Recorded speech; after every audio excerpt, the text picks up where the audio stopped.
Alright, y'all. It's Monday morning. We're sitting in the wood yard here. It's two trucks ahead of me. I wasn't quite first this morning, but anyway, still, it helps to be in here first thing when they open. There's another truck that come in behind me, but anyway, so hopefully all of y'all been enjoying the channel here. Uh, been getting a lot of views, in my opinion, for as small as the channel is right now. The other channel that I have, the Homestead and Prepping, uh, pretty sure that got shadow banned one time before when I was talking about something in a live stream that YouTube didn't agree with. They didn't give me a strike, but they gave me a warning. And ever since then, the channel's just had trouble growing, and I could put these videos, the logging videos, on there, and they get 10, 15, 20 views. Where putting it on here, a brand new channel, even having like 20 subscribers, it would still get like at least 100 views. So that kind of sucks, but hey, ain't nothing I can do about it. So if you hadn't checked out the other channel and you want to, you're welcome to. Six Shooter Homestead and Prepping. But anyway, hopefully everybody's been enjoying this channel. Maybe you've been able to learn something, along the way. I try to, make this channel uh, entertaining and educational at the same time. Um, just because I hadn't seen a lot of logging channels on YouTube that are the style of logging that I'm used to out here on, the East Coast, Virginia. Uh, mainly everything we do is like you see here. It's done with, the cutters and skidders and loaders and everything. Where some of the other ones I've seen on here, they're, doing, mountain stuff, cutting with a chainsaw and, pulling cables with a skidder and all these kind of things. Or, just every different region you have, it's a little bit different. Some of them have those trucks that has the pole type trailer where when they get unloaded, it's just a little pole, and they actually unhook it, and the loader sets it up on the back of the truck, and they come down the road, basically like a bobtail truck or a tandem truck and things like that. And that's just not, what we're used to out here. Um, we've got what I call normal stuff. We've got a 643K cutter. We got a 748 G3 skidder, and we've got 427 John Deere loader. I can't remember the exact number of that yet, but anyway, we don't have any of the big, super skidders with the, dual wheels and everything, and uh, we don't really do swamp logging type stuff. We do a lot of pine thinning, pine management, which I don't think there's a lot of videos on. At least I hadn't seen. I've seen a few videos. I think Tiger Cat put one out where they were just showing, the equipment doing the thinning and all that, but they didn't really explain, why you would do it or how you would do it and all this kind of stuff. And I tried to go into that. Hopefully, a lot of y'all got something out of that. I've seen a lot of people seen those videos. I try to explain, more stuff on the trucking side too. Uh, in my opinion, log truck driving is different than regular truck driving. Um, just because, flatbeds, they got to do a lot of tarping and strapping down for their things, where ours, I mean, we are required to put straps on the loads of wood and everything, but to be honest, unless you, just, do something stupid like, load it way over the standards where it's rounded off and stuff, it's not anything going to come off. Uh, I'll be honest with you. Sometimes when you first, come out of the woods and go up the road, the first, 5 or 10 miles and hit some bumps, if there's some little pieces of sticks in there or, something like that got in there, or we trimmed the load, it just, a little piece went down in there where you couldn't get it out or something, that might come out when you first go down the road and, hit some bumps and everything jumps up and down. But, the fact of like whole trees coming off is not really going to happen. Where, flatbeds, pulling lumber and stuff like that, it is possible for that whole load to shift and come off there if you don't have it, you know, strapped down the right way. Another thing too, um, the pulling loads of wood and logs and stuff like this. Some of those plantation type trailers, I think is what they're called. We call them drop decks. Well, they're like this, and then it's another standard up here where you can load more wood on there. You load the bottom, then you load the top over. Uh, they're really low. They're right on the ground. A lot of them, coming out the woods will get hung up or going across the train track and everything like that. But we don't have any of them. Ours is a, normal straight frame, so everything is high. And in the standards, you know, you're up probably 13, 13 and a half, maybe 14 foot in the air. All of your weight's high, so it's top heavy when you're going up the road and hitting, and especially these roads, because, running log trucks, we're mainly running back roads because that's where the wood's at. We're not running down the interstate and, cutting a track in the city and coming out. It's mainly out in the country, out in the backwoods. And, that means the roads suck. I mean, that's just all it is to it. Some of these roads out here, if you meet another truck, one of you's got to stop so you can get through. And, the government doesn't care anything about that as long as you keep paying your road tax, they're happy. And, the people drive these cars is so stupid. They don't realize how much room a truck takes.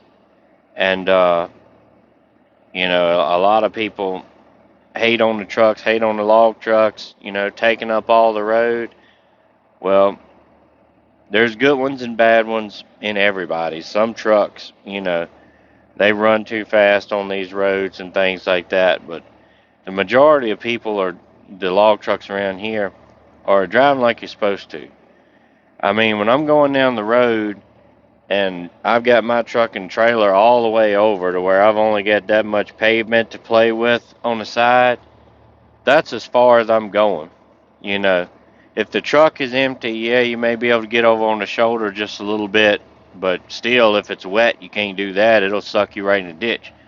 But when you got a loaded truck, you cannot get off the pavement unless it's a good graveled shoulder or something like that. But the general, shoulders, it's just pavement and then grass and kind of slopes down like that. If you get over with a loaded truck, you're going over.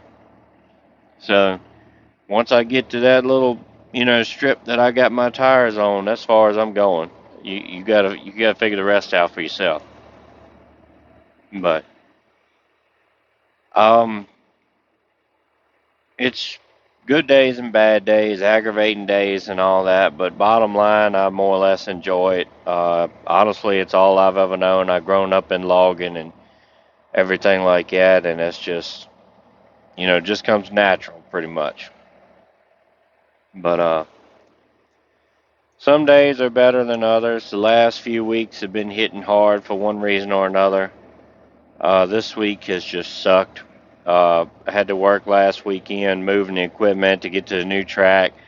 Sunday, when I was pulling the skidder, something happened to the wheels of the lowboy trailer, and one axle locked up, and it spent, you know, both of the lowboy tires and just destroyed them. They disintegrated.